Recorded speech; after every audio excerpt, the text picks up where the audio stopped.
सो अब हम लोग डिस्कस करने वाले हैं नेक्स्ट टॉपिक जो कि है टैक्सोनॉमिकल कैटेगरीज।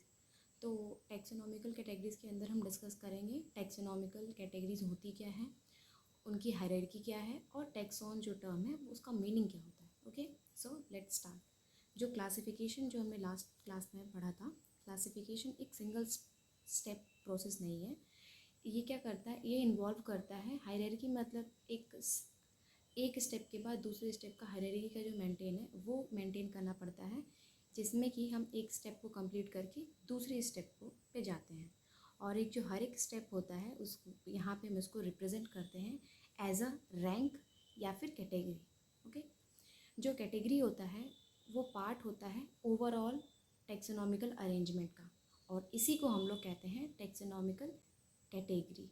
ओके, जितने भी कैटेगरीज होते हैं उनको अगर हम एक साथ जोड़ें और उनको एक टर्म देना चाहें तो हम लोग वो उस टर्म को बोलेंगे टैक्सोनॉमिकल हायरार्की।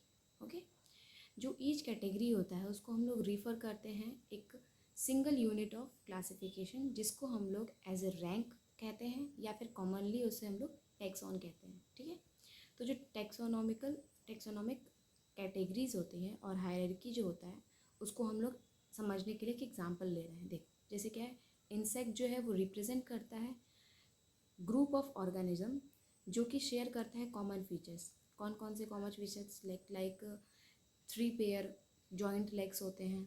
इट मीन्स कि इंसेक्ट जो होते हैं उसको हम लोग रिकॉग्नाइज कर सकते हैं कंक्रीट ऑब्जेक्ट से जब हम उसे क्लासीफाई करेंगे, और इसी को हम लोग एक गिवन रैंक या कैटेगरी कह सकते हैं।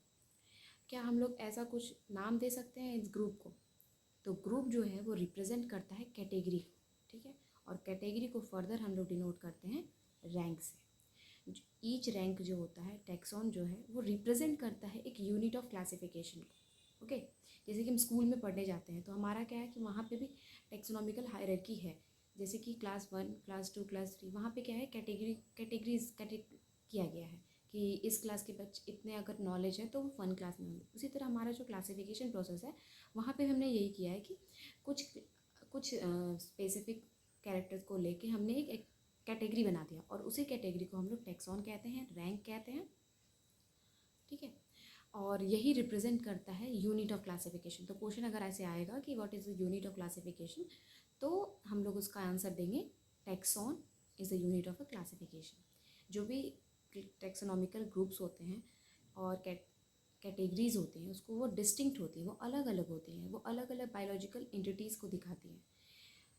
ठीक है, जो टैक्सोनॉमिकल स्टडीज़ होती हैं जितने भी नोन ऑर्गेनिज्म का, वो लीड करता है एक डेवलपमेंट के लिए एक कॉमन कैटेगरी का। जैसे कि किंगडम हुआ, फाइलम हुआ, फाइलम को हम लोग डिवीज़न ही कहते हैं फॉर प्लांट्स, क्लास हुआ, ऑर्डर हुआ, फैमिली हुआ, जीनस एंड स्पेसीज, ये कैटेगरीज हैं। ओके, जितने भी ऑर्गेनिज्म होते हैं including plant kingdom, animal kingdom, उनके पास स्पीसीज़ होता है लोएस्ट कैटेगरी में। ठीक है, तो हमारे अंदर एक क्वेश्चन आ रहा है यहाँ बुक के अकॉर्डिंग कि कैसे हम किसी ऑर्गेनिज्म को वेरियस कैटेगरीज में प्लेस करते हैं, कैसे हम डिफाइन कर सकते हैं कि ये ऑर्गेनिज्म इस प्लेस में आएगा, इस कैटेगरी में आएगा। तो जो बेसिक रिक्वायरमेंट होता है वो होता है नॉलेज ऑफ कैरेक्टर के इंडिविजुअल के जो है उसके बारे में नॉलेज हो हम लोग को। ये हेल्प करता है आइडेंटिफिकेशन के लिए सिमिलरिटीज़ को और डिससिमिलरिटीज़ को, मतलब डिफरेंसेस को अमॉन्ग द इंडिविजुअल, और इसके अकॉर्डिंग हम लोग क्लासिफिकेशन करते हैं। तो पहला जो है हमारा टैक्सोनॉमिकल ग्रुप वो है स्पीसीज, जो कि लोएस्ट होता है। ओके, तो पहला है स्पीसीज। जो टैक्सोनॉमिकल स्टडीज़ जो होते हैं वो कंसीडर करती है ऐसे ग्रुप ऑफ इंडिविजुअल ऑर्गेनिज्म को जो कि फंडामेंटल सिमिलरिटीज़ को शो करें एक दूसरे में, उसको हम लोग स्पीसीज कहेंगे। हम लोग को ये हमेशा ये समझ में आना चाहिए कि हम लोग डिस्टिंग्विश कर रहे हैं वन स्पेसिस को फ्रॉम क्लोजली रिलेटेड स्पेसिस से। ठीक है, और कौन से बेसिस पे?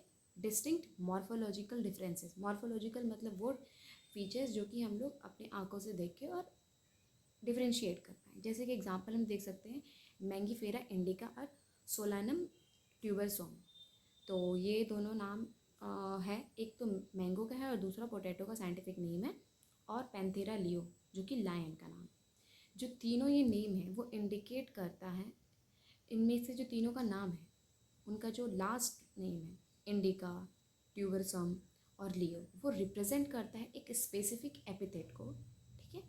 जबकि फर्स्ट वर्ड जो है मैंगीफेरा, सोलानम और पैंथेरा, ये रिप्रेजेंट करता है जेनरा को, और ये रिप्रेजेंट करते हैं एक हायर लेवल। मतलब अगर हम लोग बोले तो फर्स्ट स्टेयर है हमारा स्पीसीज, देन है जीनस, वो रिप्रेजेंट कर रहा है।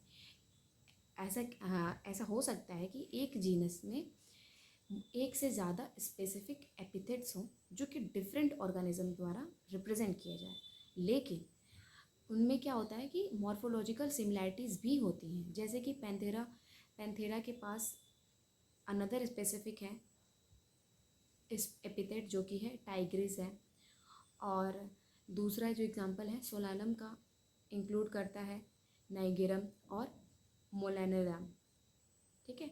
अगर ह्यूमन बीइंग की बात करें तो वो ऐसे स्पीसीज से बिलोंग करते हैं जो कि है सेपियंस, जो कि अगर उनको ग्रुप में किया जाए, अगर जीनस की बात करें तो वो होता है होमो। इसीलिए ह्यूमन बीइंग का जो साइंटिफिक नेम है उसको हम लोग होमो सैपियंस कहते हैं। Okay, thank you.